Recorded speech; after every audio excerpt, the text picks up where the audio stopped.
राधे राधे, हरे कृष्ण। तो कैसे हैं आप सब? तो आज का हम आगे शुरुआत करते हैं। जय श्री कृष्ण। तो कल हमने जो विराम दिया था वो दिया था कि भगवान ऐसा बिल्कुल नहीं कहते कि सब काम काज छोड़ के सिर्फ मेरा नाम जपते रहो और काम मत करो। और कल हमने ये भी जाना था कि कैसे हम अपनी मटेरियल एनर्जी को स्पिरिचुअल एनर्जी में बदल सकते हैं और कैसे हम अपनी इंफीरियर एनर्जी को सुपीरियर एनर्जी में चेंज कर सकते हैं। तो भगवान जी ने साफ साफ कहा था कि काम का छोड़ के भगवान का नाम नहीं लेना है, बल्कि काम करते भगवान का नाम लेना है।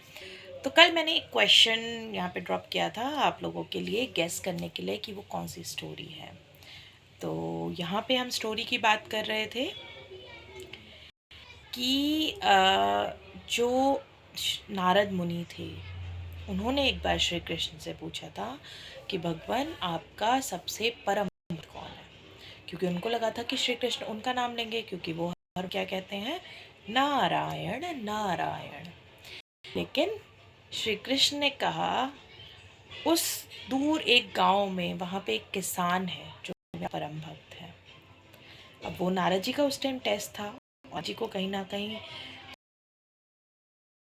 थोड़ा सा मैं श्री कृष्ण का परम भक्त हूँ। तो नारद मुनि ने कहा ऐसा कौन सा किसान है, मैं मिलना चाहूँगा। तो भगवान जी ने उनको बताया और नारद मुनि गए उस किसान के घर और दूर से खड़े होकर उन्होंने देखा कि वो किसान सुबह उठता है, भगवान का नाम लेता है, नहा धो के भगवान का पूजा पाठ करता है, दिया जलाता है, बस धूप बत्ती जलाता है और अपने काम पे हल लेता है और निकल जाता है। पूरा दिन खेत में काम करता है तो बीच बीच में भगवान का नाम लेता रहता है, जपता रहता है मन ही मन में।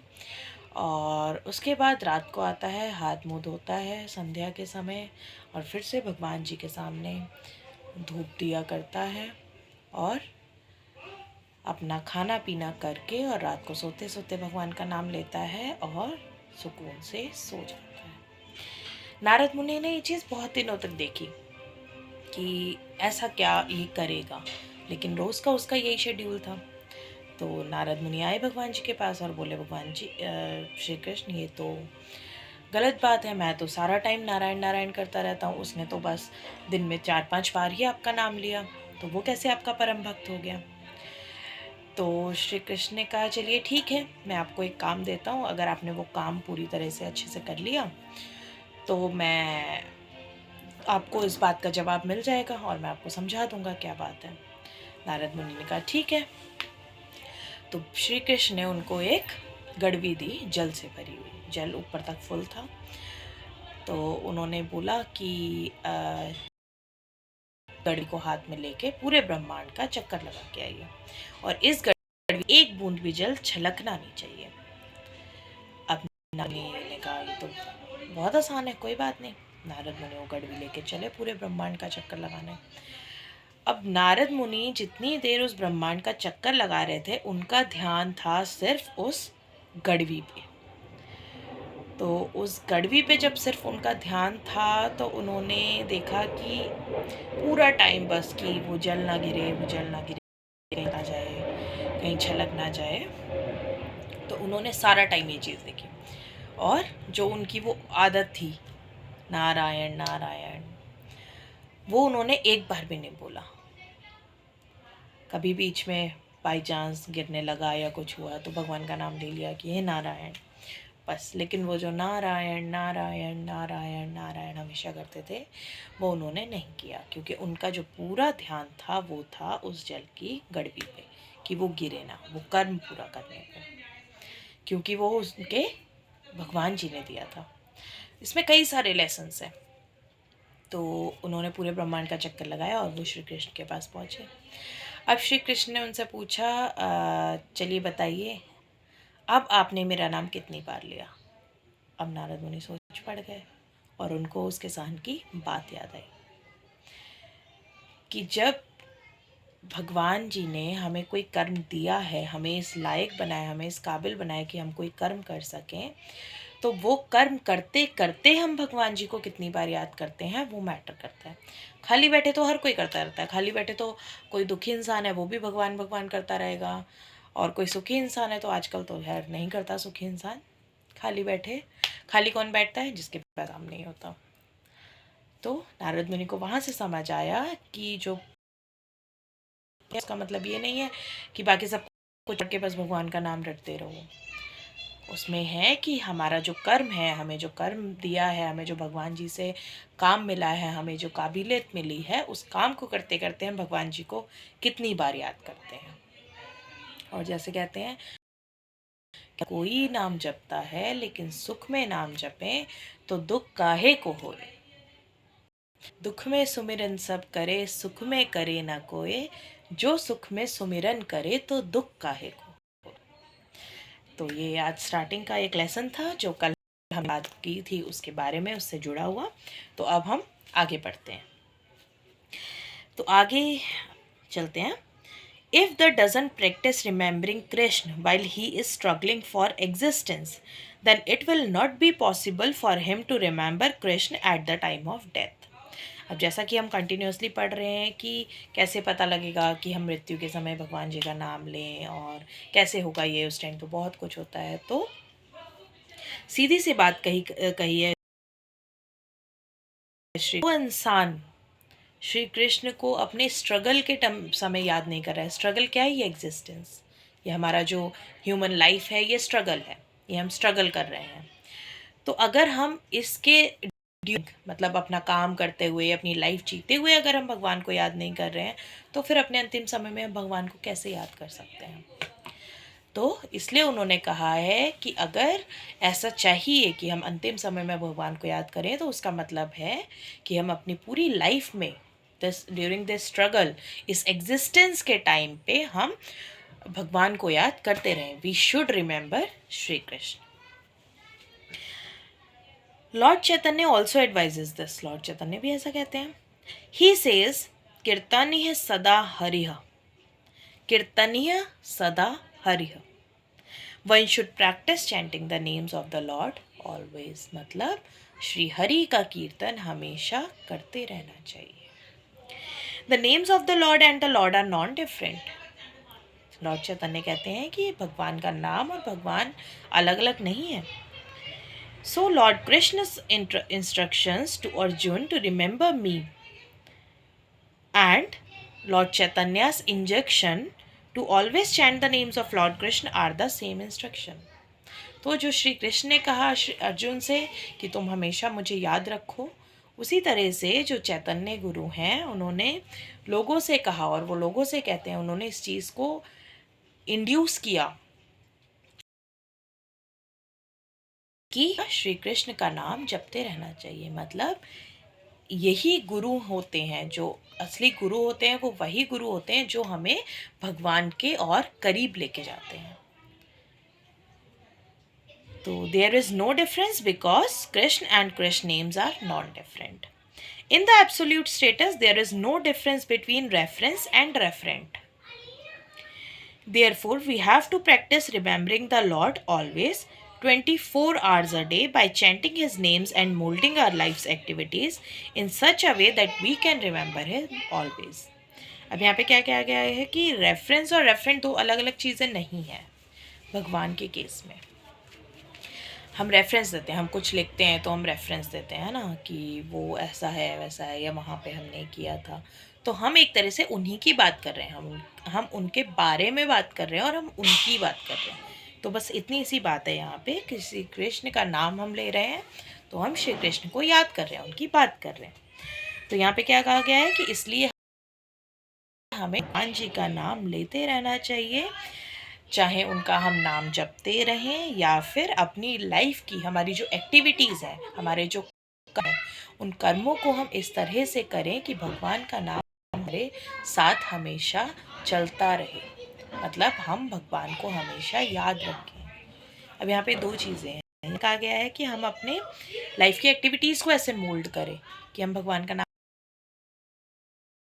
हमें कि जब हम भगवान का नाम हमेशा जपते रहेंगे तो ऑब्वियसली क्या होगा, जो हमारी लाइफ की एक्टिविटीज़ हैं वो हमेशा अच्छी रहेंगी। क्योंकि जब हमें हमेशा पता है कि हमें कुछ भी गलत नहीं करना है, क्योंकि भगवान जी हमारे साथ हैं, हम भगवान का नाम लेके हर चीज़ कर रहे हैं, तो हम कुछ गलत भी नहीं करेंगे।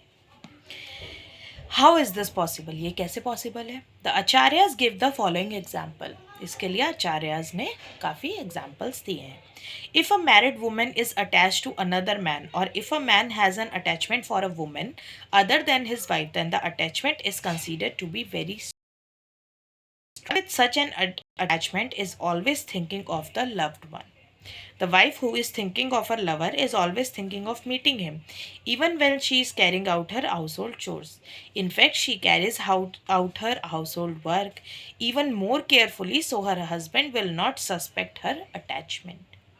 Similarly, we should always remember the supreme lover, Shri Krishna, and at the same time perform our material duties very nicely. अब यहाँ पे एक बहुत अच्छा एग्जाम्पल है कि कुछ लोगों को ये एग्जाम्पल थोड़ा अलग वे में लग सकता है, बट इसको हम सिर्फ इससे हम पॉजिटिव लेसन लेंगे।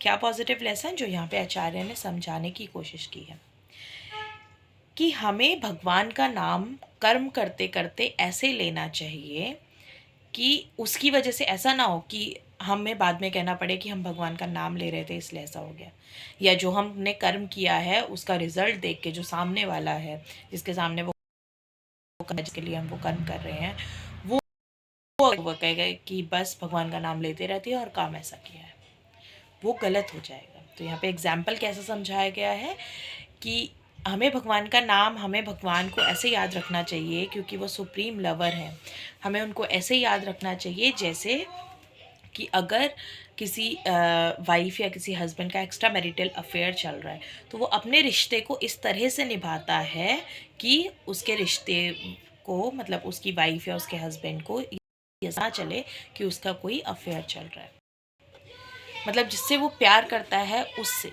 यहाँ पे अफेयर बोलना भी शायद गलत होगा, तो हम यहाँ पे नॉर्मल सा एग्जांपल ले रहे हैं कि जिससे वो प्यार करता है, भले ही वो अब उसके साथ है या नहीं है, बट वो उसको याद रखता है, लेकिन वो इस चीज़ का ध्यान रखता है कि उसकी वाइफ या उसके हस्बैंड इस चीज़ का पता ना चले, क्योंकि अगर ऐसा हुआ तो वो अपनी कुछ और थिंकिंग बनाएगा या कुछ और भी चीज़ें हो सकती हैं। तो सिंपल सी चीज़ ये है कि हम भगवान जी को हर काम के साथ ऐसे याद रखें कि उससे हमारा काम बेहतर ही हो, बिगड़े ना हो। A strong sense of love is required है, यहाँ पे बहुत स्ट्रॉन्ग लव की ज़रूरत है, क्योंकि जहाँ पे स्ट्रॉन्ग लव होता है, अब क्या होता है आजकल का अगर एग्जांपल लें यंग जनरेशन का, तो क्या होता है कि बच्चे हैं या यंग जनरेशन जो है अभी जो स्कूल से अभी बड़े हो चुके हैं, लाइक 10th 12th क्लासेस में हैं और ऐसे हैं, तो वो अभी वो जनरेशन है जो अभी इस चीज़ में काफ़ी इन्वॉल्व है। तो क्या होता है, वो कहते हैं कि मुझे उससे प्यार है, हर वक्त उनकी फ़ोटोज़ देखना, उनको याद करना, ऐसी सारी चीज़ें रहती हैं, तो उनको, बट वो एक मटीरियली स्ट्रॉन्ग लव है। अगर सेम सेंस हम श्री कृष्ण के लिए, अपने परमात्मा के लिए, अपने इष्ट देव के लिए ऐसा ही सेंस रखें कि वो हमारे परम प्रेम हैं, परम मित्र हैं, हम उनसे इतना प्रेम करते हैं कि हमारे लिए और कुछ भी मैटर नहीं करता, तो क्या होगा कि वो जो स्ट्रॉन्ग लव है वो हमें स्पिरिचुअली स्ट्रॉन्ग रखेगा, वो हमें परमात्मा से कनेक्टेड रखेगा, और कहीं ना कहीं जो हमारी एनर्जी है वो बहुत ज़्यादा पॉजिटिव और स्पिरिचुअल रहेगी। If we have a strong sense of love for the Supreme Lord, then we can discharge our duty and at the same time remember Him. और उससे क्या होगा कि हम सेम टाइम पे अपना कर्म भी करते रहेंगे और अब श्री परमात्मा को याद भी करते रहेंगे।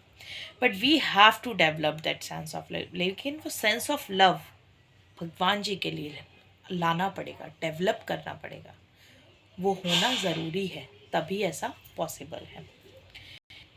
Arjun, for instance, was always thinking of Krishna. He was the constant companion of Krishna and at the same time he was a warrior. अब महाभारत के युद्ध में क्या हुआ, श्री कृष्ण ने अर्जुन को बोला कि तुम बस मुझे याद रखो और अपना कर्म करते रहो, तो वहाँ पे उनका कर्म क्या था, वॉरियर, युद्ध करना, योद्धा थे।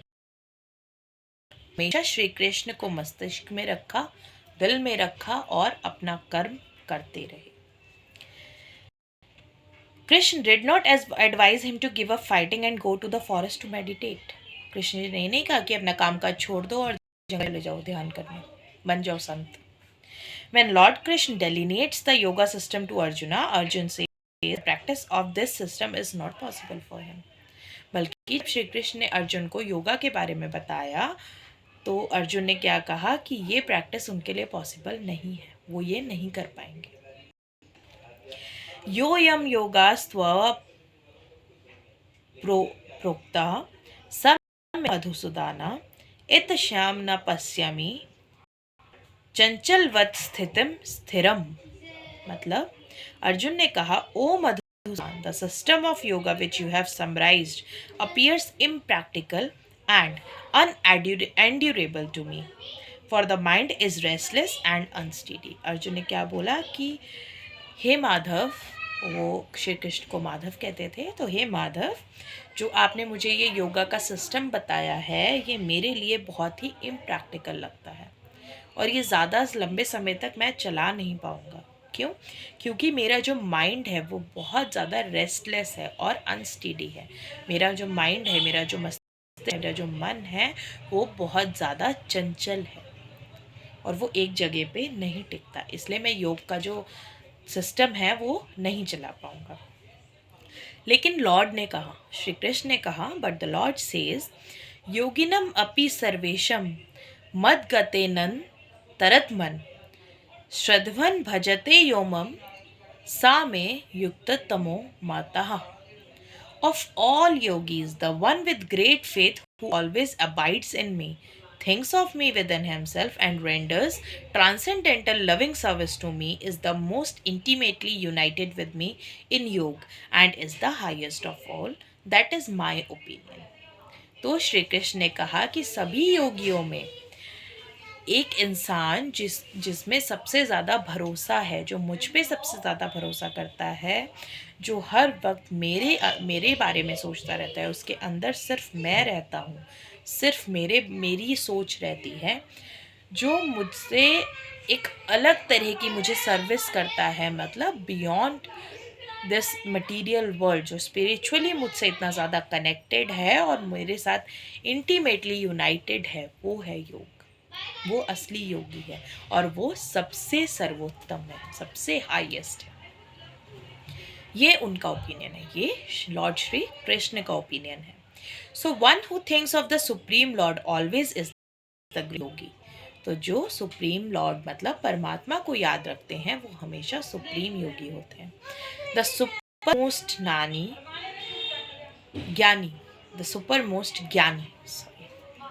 And the great devotee at the same time. जो भगवान को हमेशा याद रखते हैं वो सबसे बड़े योगी भी होते हैं, सबसे ज़्यादा ज्ञानी होते हैं और सबसे बड़े भक्त भी होते हैं, और ये दोनों एक ही टाइम पे होते हैं। The lord further telled as a Kshatriya he can not give up his, but if Arjun fights remembering Krishna, then he will be able to remember Krishna at the time of death. But one must be completely surrendered in the transcendental loving service of the Lord. तो श्री कृष्ण क्या कहते हैं कि being a क्षत्रिय तो आपको अपनी जो योद्धा वाली जो आपका कर्म है, योद्धा वाला जो युद्ध करने का आपका कर्म है, वो आपको नहीं छोड़ना है। श्री कृष्ण को कृष्ण ऐसा कहते हैं कि मुझे याद रखते हुए आपको अपना कर्म करना है और तभी आप अपने अंतिम समय में मुझे याद रख पाओगे।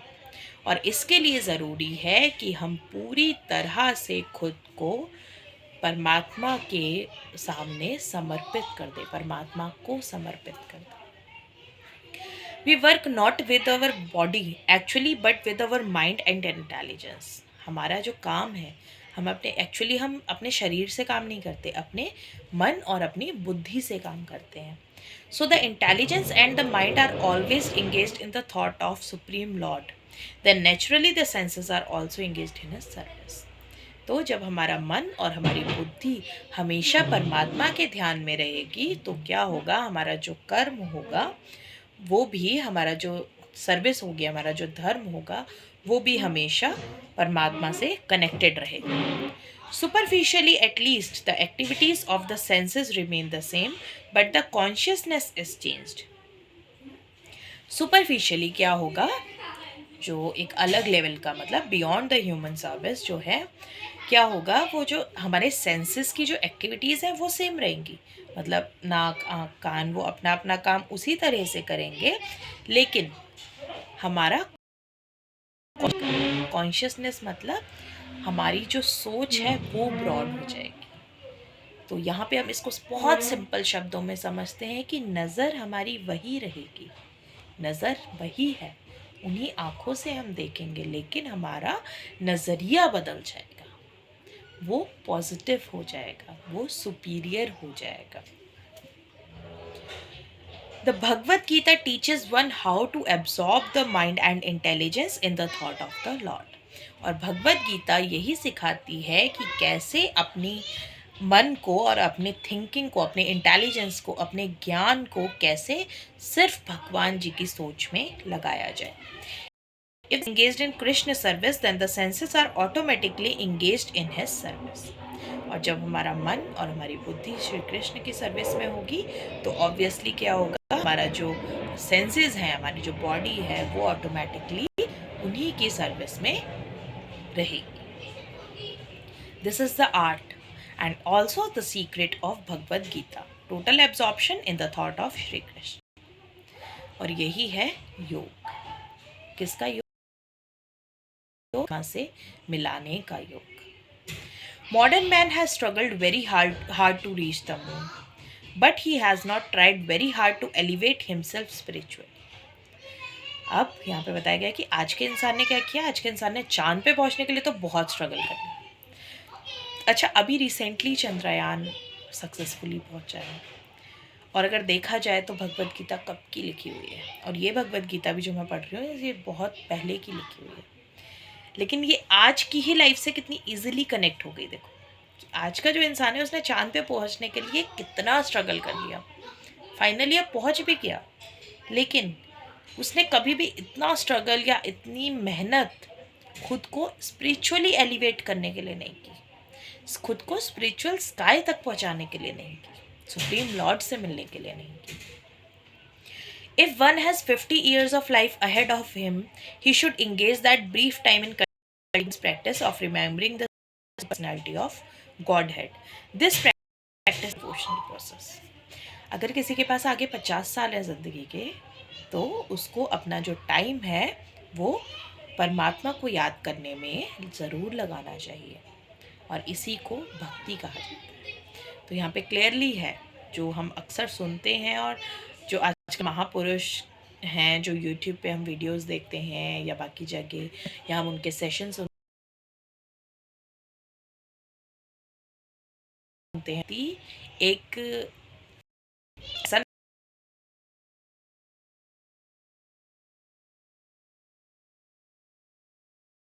नहीं, भक्ति कब से करनी चाहिए, हमें भक्ति बचपन से करनी चाहिए, हमें भक्ति जवानी में करनी चाहिए, हमें भक्ति पूरी ज़िंदगी करनी चाहिए। और इसलिए कहते हैं कि आप जो करेंगे, आपके बच्चे आपसे सीखते हैं, आपकी परछाई हैं, तो अपने बच्चों को भी ऐसे संस्कार भरोसा रखें और भगवान का नाम लेते रहें। इससे क्या होगा कि ये सबसे मेन संस्कार है। अगर आपने ये संस्कार उनको दिया है तो उनके बाकी सारे संस्कार बिल्कुल करेक्ट जाएंगे। सर्वनाम कीर्तनम विष्णु स्मरणम पद सेवनम अर्चनम वंदनम दश्यम सख्यम आत्मा निवेदनम। These 9 processes, of which the easiest is Shravanam, hearing the Bhagavad Gita from the realized person, will turn one through। अब यहाँ पे क्या बताया गया है कि ये जो 9 प्रोसेस है, श्रवण करना, सुनना, श्रवणम, कीर्तनम, कीर्तन करना, विष्णु किसका, श्री हरि का, विष्णु जी का, स्मरणम, स्मरण करना, याद करना, पद सेवनम, उनके चरणों की सेवा करना, अर्चनम वंदनम दश्यम, उनकी अर्चना करना, उनकी वंदना करना, सख्यम आत्मा निवेदनम, उनसे निवेदन करना, इन सब में ईजीएस्ट है, जो सबसे आसान है, वो क्या है? भगवत गीता को सुनना। किससे सुनना? जो खुद में रियलाइज्ड हो। ऐसा नहीं कि सिर्फ बंदा पढ़ता चला जा रहा है और आप सुनते जा रहे हैं कि आपको कुछ समझ ही नहीं आ रहा। किससे सुनना? जो खुद भी उसको समझ आ रही हो, वो उसको प्रॉपर पढ़ रहा हो। पढ़ने का मतलब सिर्फ रीडिंग करना नहीं है, पढ़ने का मतलब समझना। तो वो खुद भी उसको समझ रहा हो, और जब आप उसको सुन रहे हो तो आपको भी कुछ ना कुछ समझ आ रहा हो। इसलिए जब से मैंने ये सीरीज़ शुरू की है, मैंने एक ही चीज़ बोली है कि अगर ये मेरी वीडियो 3 लोग भी देख लेते हैं और 3 लोग भी समझ लेते हैं, मतलब इस पूरी वीडियो का, ये जो आधे घंटे की वीडियो रहती है, इस पूरी वीडियो में अगर 3 से 5 मिनट की बात भी किसी के माइंड में आ जाती है या किसी को हेल्प कर देती है, तो बहुत अच्छी चीज़ है। So this will lead to remembering the Supreme Lord and will enable one upon leaving the body to attain a spiritual body which is just fit for association with the Supreme Lord. अगर हम भगवत गीता सुनते भी रहते हैं तो क्या होगा? सुनना सबसे आसान है। सुनने से क्या होगा कि कहीं ना कहीं हम भगवान का नाम हमारे ध्यान में हमेशा रहेगा, और जब हमेशा हमारे दिमाग में भगवान का नाम रहेगा तो कहीं ना कहीं हमारे आखिरी समय में भी भगवान का नाम हमारे ध्यान में रहेगा।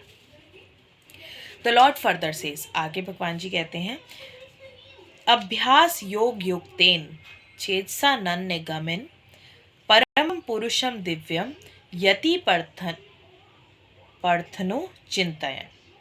ही हु मेडिटेट्स ऑन मी, जो मुझ में ध्यान करता है, as the supreme personality of godhead, परमात्मा में जो ध्यान करता है, his mind constantly engaged in remembering me, उसका जो दिमाग है वो हमेशा मुझे याद रखता है। Undeviated from the path he, O Arjun, is sure to reach me, और फिर वो बिना भटके मुझ तक पहुंचता है, ज़रूर पहुंचता है। तो यहाँ पे मुझे एक भजन याद आ गया, तेरी जन्मों की भक्तन मिटेगी, सॉरी भटकन, गलती हो गई, तेरी जन्मों की भटकन मिटेगी, तू राधे राधे बोल जरा। मतलब जो जन्मों से आए हैं, जन्मों की भटकन से क्या मतलब है कि हमने जैसा कि पढ़ा कि जब तक हम ऐसा नहीं करेंगे कि हमारे अंतिम समय में श्री कृष्ण का नाम हो, तब तक हम इसी मटीरियल यूनिवर्स, मतलब चाहे ब्रह्मलोक तक हम पहुंच जाएं, लेकिन हम पुनर्जन्म लेते रहेंगे। तो वो जन्मों की भटकन, हम भटक रहे हैं, तो जन्मों की भटकन कैसे मिटेगी? जब हम श्री कृष्ण का राधे राधे का नाम लेंगे, क्योंकि श्री कृष्ण ने खुद कहा है कि मुक्ति का कलयुग में बहुत आसान मार्ग है, जिसे कहते हैं राधे राधे, राम राम। तो ये वो सबसे आसान मार्ग हैं जो भगवान ने कलयुग में हम मनुष्य को दिए, और फिर भी हमसे ये 2 शब्द नहीं बोले जाते। और इसलिए आजकल हर कोई, जो भी गुरु हैं, वो यही सिखाते हैं कि नहीं होता, अगर कभी भी नहीं होता तो कम से कम सुबह उठ के अपने बड़ों को, अपने बच्चों से इंग्लिश में बोलने की जगह गुड मॉर्निंग, गुड इवनिंग, ये सब बोलने की जगह क्या बोलना चाहिए? राधे राधे, राम राम। उससे क्या होगा? आप भी बोलोगे, कहीं ना कहीं सामने वाला सुनेगा, नहीं भी बोलेगा तो सुनेगा तो उसके मन में ध्यान आएगा, उसके मन में ध्यान आएगा तो वो प्रभु का ध्यान करेगा, और वो कहीं ना कहीं कुछ सेकंड के लिए भगवान जी से कनेक्टेड हो जाएगा। This is not a very difficult process, यहाँ भी वही चीज़ लिखी है। However one must learn it from an experienced person. तद विजननर्थम स गुरुम एव भिगच्छेत, one must approach a person who is already in the practice. अब यहाँ पे बात हो रही है योग की, जो भगवान जी ने कहा है कि जो मुझ में ध्यान करता है, और आगे उन्होंने क्या कहा है कि ये डिफ़िकल्ट नहीं है अगर आपको एक प्रॉपर गुरु मिल जाते हैं, मतलब एक ऐसे गुरु मिल जाते हैं जो खुद भी इस चीज़ को हमेशा प्रैक्टिस करते हैं। The mind is always flying to this and that, but one must practice concentrating the mind always on the form of the Supreme Lord Shri Krishna or on the sound of his name. मन चंचल है, भटकता रहेगा, लेकिन हमें कोशिश करनी चाहिए, इंसान को ये कोशिश करनी चाहिए कि वो हमेशा अपना जो ध्यान है वो परमात्मा में लगाए या परमात्मा के नाम में लगाए। The mind is naturally restless, मन चंचल है, वो उसकी फीचर है, राइट। जैसे हम कहते हैं ना नॉर्मली कि स्नेक का फीचर है कि वो डसेगा, तो माइंड चंचल है, वो उसका फीचर है। लाइक नोज स्मेल करेगी, उसको महक आएगी, वो उसका फीचर है। लेकिन जब नोज स्मेल करिए तो हमें माइंड को कंट्रोल करना है कि क्या चीज़ हमें करनी है और क्या नहीं करनी, क्या हमें खाना है क्या नहीं खाना, क्योंकि माइंड तो ऑलरेडी चंचल है, तो हमें उसको कंट्रोल करना है। और इसीलिए एक इंग्लिश में भी वर्स है और काफ़ी कोटेशन भी हैं जो कहते हैं कि control your mind else your mind will control you. अपने मन को कंट्रोल करो, अदरवाइज आपका मन आपको कंट्रोल करेगा, और जब मन आपको कंट्रोल करेगा तो आपका स्ट्रगल चलता रहेगा और आप परमात्मा में नहीं मिल पाओगे। तो आगे है, the mind is naturally restless going hither and theta, but it can rest sound vibration of Krishna. One must thus meditate on Paramam Purusham, the Supreme Personality of Godhead in the spiritual kingdom, the spiritual sky, and thus attain Him. तो हमें क्या करना चाहिए? परमम पुरुषम, जो परम पुरुष हैं, जो परमात्मा है, परम आत्मा है, उनका ध्यान करना चाहिए ताकि हम उनकी स्पिरिचुअल किंगडम, उनकी स्पिरिचुअल स्काई में पहुंच सकें, उनसे मिल सकें। The ways and the means for ultimate realization, ultimate attainment are stated in the Bhagavad Gita, and the doors of this knowledge are open for everyone. और वो कैसे करना है, उसका जो दरवाज़ा है, उसका जो रास्ता है, वो सारा कुछ भगवद गीता में लिखा हुआ है और वो सबके लिए ओपन है। इसमें कोई भी पार्शलिटी नहीं है। भगवद गीता पढ़ सकता है, कौन भगवद गीता नहीं पढ़ सकता? कोई भी भगवद गीता पढ़ सकता है, सुन सकता है। बस पढ़ें ऐसे कि समझ आए, सुने ऐसे कि समझ आए। No one is barred out, कोई भी यहाँ से वंचित नहीं है। All classes of man can approach lord Krishna by thinking of him for and thinking of him are possible for everyone. तो जो चीज़ मैंने अभी बोली कि किसी भी तरह का मनुष्य, कोई भी मनुष्य लॉर्ड कृष्ण से मिल सकता है, गीता को पढ़ सकता है, उनके बारे में सुन सकता है, और सोचना हर किसी के बस में है। लॉर्ड आगे कहते हैं, मम ही पार्थ व्यपसृते ये पी शिव पाप योनः स्त्रियो वैश्यस तथा शूद्रश ते पियन्ति परम गतिम किम पुनर्ब्रह्मांड पुण्य भक्त रजर्षयस तथा अनित्यम असुखम लोकम इमं प्राप्य भजस्व। थोड़ा सा यहाँ तक जो श्लोक थे इंट्रोडक्शन में, वो थोड़ा सा इंग्लिश में लिखे हुए थे, तो उनको पढ़ने में थोड़ा सा ज़्यादा टाइम लग रहा है और उसको समझने में। लेकिन आगे जब हम अब भगवद गीता प्रॉपर स्टार्ट करेंगे तो वहाँ पे संस्कृत में श्लोकास हैं, तो वो पढ़ने में और आसानी होगी, क्योंकि इंग्लिश में कुछ वर्ड्स वो डिफरेंट हो जाते हैं। तो यहाँ पे लॉर्ड क्या कहते हैं? दस the Lord says that even a merchant, a fallen woman और अ human beings in the lowest status of life can attain the supreme। तो जैसा कि पहले कहा कि कोई भी बार्ड आउट नहीं है, आपके पास धन नहीं है, आप बहुत ज़्यादा कमाते नहीं हैं, आप बहुत अमीर नहीं हैं, गरीब हैं, कोई भी का मतलब है कोई भी, एनी लिविंग बीइंग, बल्कि यहाँ पे मनुष्य भी नहीं, यहाँ पे है एनी लिविंग बीइंग, जिसमें भी प्राण है, जिसमें भी सोचने की शक्ति है, जिसमें भी सुनने की शक्ति है, वो Shri Krishna does not need highly developed intelligence। उसके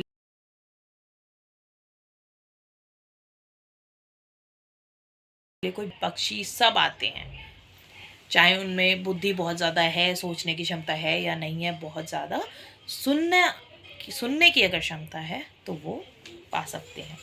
The point is that anyone who accepts the principle of Bhakti Yoga and accepts the Supreme Lord as the summum bonum of life, as the highest target, the ultimate goal, can approach the Lord in the spiritual sky। सीधी सी बात इतनी है कि जिसमें भी भक्ति योग है, जो भी परमात्मा को मानता है, मतलब परमात्मा को एक्सेप्ट करता है कि कुछ तो है, कोई तो एनर्जी है। अब यहाँ पे वो चीज़ भी आ जाएगी कि कोई भगवान में भरोसा नहीं करता, कोई करता है, लेकिन किसी चीज़ में तो भरोसा करता है ना। जैसे कहा गया है कि कोई ना कोई ऐसी, मतलब आपने नाम उसको अलग दिया, आपने उसको नाम नेचर दिया हुआ है शायद, प्रकृति में तो आप भरोसा करते हो ना, क्योंकि आपको जो चीज़ दिखती है आप उसमें भरोसा करते हो। तो कोई भी चीज़ है, बस आपकी वो भक्ति होनी चाहिए, क्योंकि वो कहीं ना कहीं आपको डिवाइन से जोड़ती है।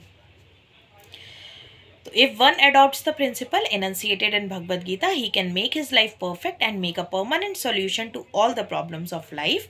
This is the sum and substance of the entire Bhagavad Gita. तो जो भी भगवान में उनका ध्यान कर सकता है और उनके जो प्रिंसिपल्स हैं, जो भगवत गीता में दिए हुए हैं, ज़िंदगी के जो प्रिंसिपल्स हैं उनको अडॉप्ट कर सकता है, वो अपनी लाइफ को परमानेंट अपनी लाइफ में ले सकता है, सारी दुखों का, सारी माइजरी का, और उसकी लाइफ परफेक्ट हो सकती है। और यही जो सारा सार, यही जो सब्सटेंस है, ये पूरी भगवत गीता में समझाया गया है। In conclusion, Bhagavad Gita is a transcendental literature which one should read very carefully. Gita Shastram idam punyam ya pathet prayatah puman. If one properly follows the instructions of Bhagavad,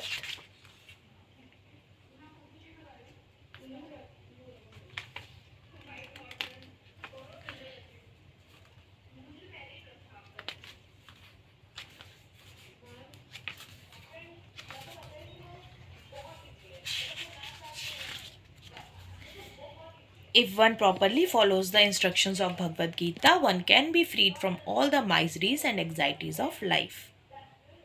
Bhai Sokadi Varjitah, one will be freed from all fears in this life and one's next life will be spiritual. तो अगर कोई भगवत गीता को पढ़ता है, उसको सुनता भी है, थोड़ा भी समझता है, तो इंस्ट्रक्शंस को प्रॉपरली फॉलो करता है, तो वो सारे दुख, सारी पीड़ाओं से मुक्त हो सकता है, सारे डर, सारे अंधकार से मुक्त हो सकता है, और उसकी जो अगली ज़िंदगी होती है वो स्पिरिचुअल होती है, क्योंकि वो स्पिरिचुअल स्काई में उसका वास हो जाता है, वो वहाँ पहुँचता है। तो आज के लिए हम इतना ही पढ़ेंगे और कल हम आगे कंटिन्यू करेंगे।